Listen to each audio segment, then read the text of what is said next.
Hey guys, I'm gonna do something right now that still is weird to me. um, I've been asked by a lot of people to tell a story that I really wasn't sure I should tell or how to even go about it because I don't want it to be the story about the diagnosis. I want it to be the story about how we even found out about it, which was a gift from God, and the journey and path it put me on and where I'm at today is really the most important part of this story. Um, and I probably wouldn't have told this story hadn't it been for what's going on right now and how we're all probably scared to death of what all this means because we don't know.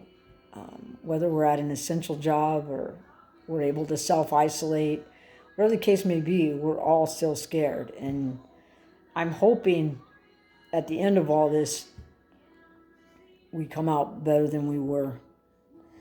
And that's why I want to tell this story because that's where I'm at. I came out better than I was before.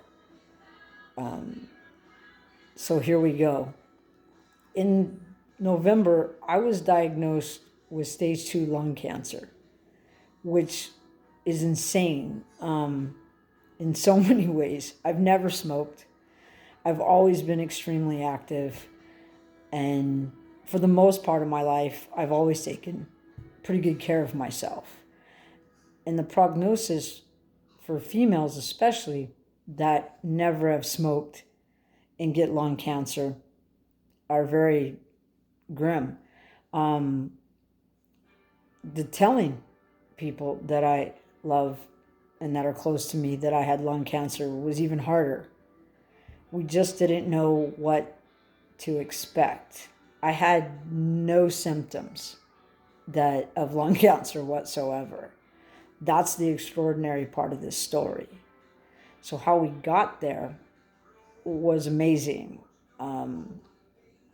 I had went to a wedding in Bryan Head, Utah, and got what I thought was an earache or a sore throat or a combination of the two, normal stuff, sinus infection, whatever. We got home and it just wasn't getting any better. Called my doctor. He said he thought it was the same thing. Um, you know, ordered me some antibiotics. It just wasn't going away. And normally for me, when a doctor tells me, yeah, I agree with you, that's what it is, I don't go to an urgent care or an emergency room or whatever. However, the pain got so intense that I drove myself to Kaiser at 4 in the morning in Fontana and got there, and it was like just weird, I mean, there was no one there. I really didn't think it was even open, and I'm going, this is strange.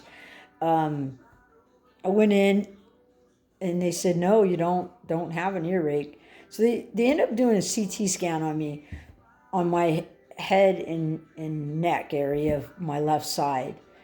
And two things came out of that. One, we found out that it was an inflamed lymph node, which happened because we were in the elevations of Bryan Head. Then, because I'm so small in stature, well, I'm short, when they did the CT scan on me, Mr. Flynn Rider has to get in this, they sent me to an ear, nose, and throat specialist, which happened to catch at the very bottom of the scan this literally what looked like half of a puff of cloud. And I'm so still in awe that he even caught it.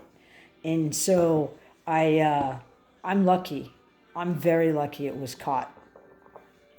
Through this journey, I realized so many things. And one of those things was I have a whole lot of people around me that I was humbled by that supported me. It was insane.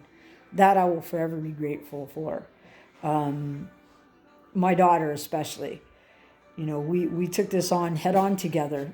And she helped me so, so much. I don't even think she'll ever know how much she's helped me.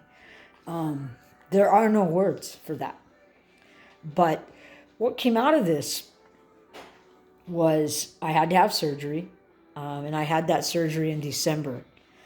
And it was scary. I had no idea what I was going to be like because they removed the whole upper left lobe of my lung. They said it's the most proactive thing I could do to keep the chances of the cancer not coming back at about a 75%, which is quite high for lung cancer. So I did all that. I'm 100% cancer free right now. I did not have to do any chemo. And I think the reason why is Corey did a lot of reading, and I had let myself get so wrapped up in work and just not living. And that's the truth. She said, I think we really need to address your eating habits. I think there's a lot of things that you need to change. Get down, Bubba. So, this video doesn't get much more realer, does it? My dog's running around. I was so impressed with how head on she took this, and we were determined to kick its ever loving ass, I guess is the best way to put it. And when we left there from seeing the surgeon the very first time, if you have any idea what Kaiser's like, they make sure that you know how tall you are, how much you weigh, what your BMI is, and the paper says lung cancer. It makes you feel warm and fuzzy. Nope. But it was a good thing. I looked at my weight, and I'm very, very short. And I should have never been carrying around that weight. And I have for a long time. I've had a very crazy 2.5 years. I've had a lot of negative things happen to me. I've had a lot of positive things happen to me. But this journey of me getting my lung removed, the upper left lobe of my lung removed, has really set me on a path of wanting to be better than I was before. And I realized so much out of this. One, I've quit eating any processed food, especially processed sugar.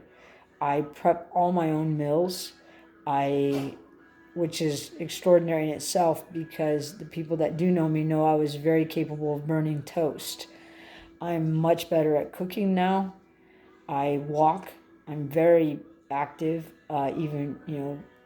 Yesterday I did about a 6.5 mile walk in my neighborhood because we're all confined, But this has really woken me up. That's the point to this. Back in 2012, I even had a surgery. And I had no idea until after this surgery how much it really impacted me, how much it really changed me, and I did not realize it. I'm probably one of the most adventurous, well, I was probably one of the most adventurous people you can meet. I was always on the go. I was constantly at the beach, constantly doing things that, most people would go, you did what? I mean, even took a friend of mine, we went Olympic curling. That's just who I was. Had the surgery in 2012 and didn't even realize that it had shut me down as much as it had because I felt like, I was living. Then, you progress to this day or, November, whatever, and I weighed way too much. All I did was worked, whether it be at my main job or the woodworking. I was fitting in, obviously playtime with the dogs, but I really had no idea that I had shut down so much. And this has woken me up. And the weight aside, I feel better than I have probably in a decade.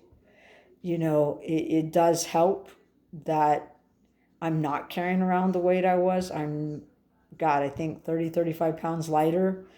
I eat really well, but I'm living. And here we are now. I have so much on my itinerary that I want to do again.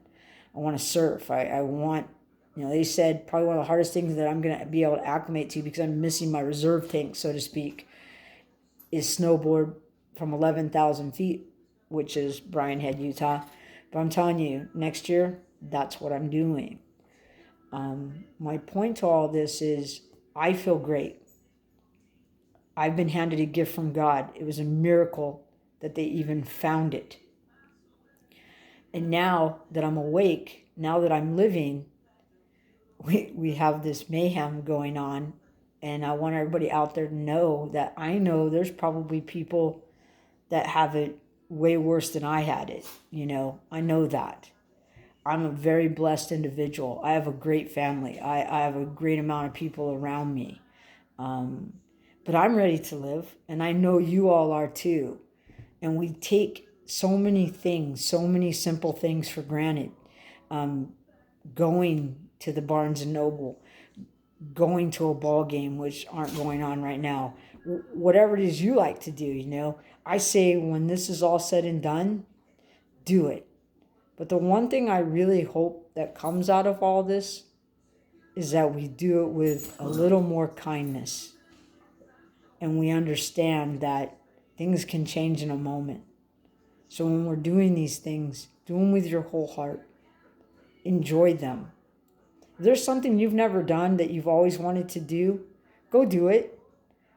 If there was a class you wanted to take, go take it.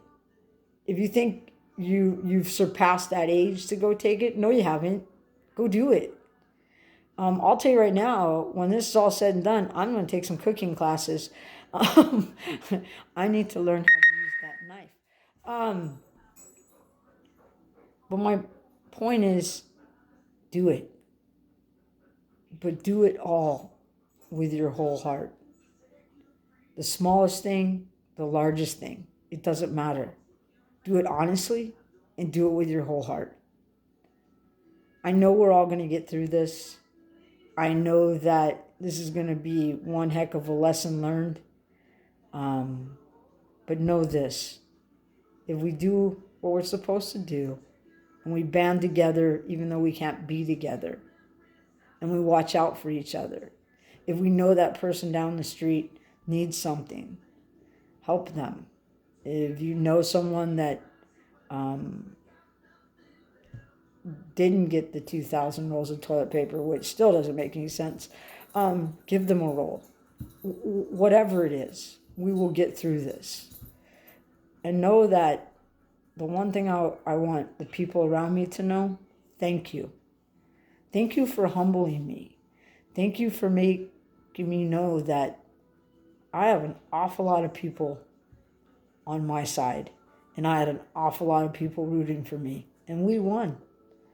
And do I know it can come back? Sure, I do. That's why you have to take every moment for what it's worth.